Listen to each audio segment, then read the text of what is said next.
අපි රිවිව් කරමු මේ Ugreen ළඟ තියෙන hard drive case එක. එතකොට මේක තමයි අර Ugreen ළඟ නිකන් hard shell case එක ගැන පොඩිම case එක. ඉතින් මේක ඇත්තටම හොඳයිද? මේකට අපේ මේ 20000 දැම්ම හැකිද? ඒ වගේම 10000 දැම්ම හැකිද කියලා. කියන්නේ milliamps power bank. ඉතින් අපිට අක් ගාලා මේ විදිහකින් බලමු. ඉතින් මෙන්න මෙහෙම product එක එන්නේ. ලොකු දෙයක් නෑ ඇත්තටම ඇතුලේ.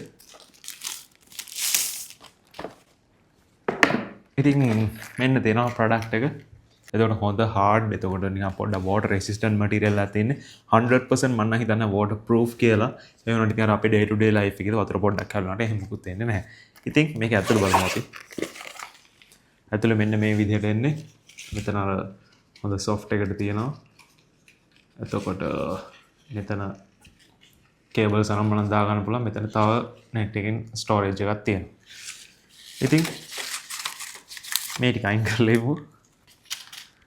ඊළඟට අපි බලමු දැන් ඉතින් 10000 එකෙන් පටන් ගමු. මේක 10000 milliamps power bank එක. ඇත්තට මේක දාන්න පුළුවන්. මෙතන රබර් එකට තමයි සාමාන්‍යයෙන් දාන්න තියෙන්නේ. මේක ඉතින් අර hard drive case එකක් හින්දා අර සාමාන්‍ය hard එක පොඩිනේ. ඒකින්ද දාන්න පුළුවන් වෙන හදලා තියෙන්නේ.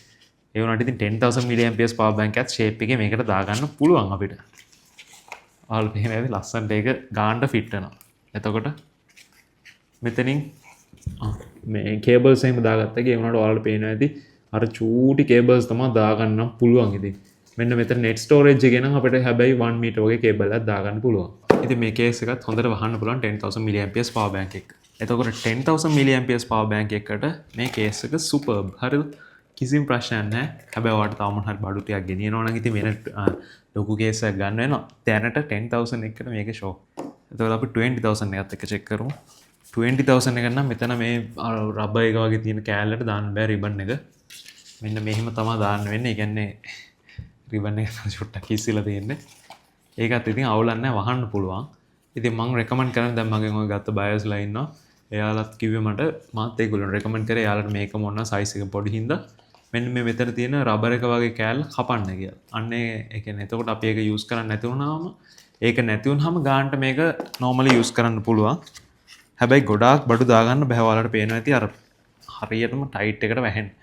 ඉතින් 20000 milliamps power bank එකකට නම් ඇත්තටම මම මේක එච්චරම රෙකමන්ඩ් කරන්නේ නැහැ.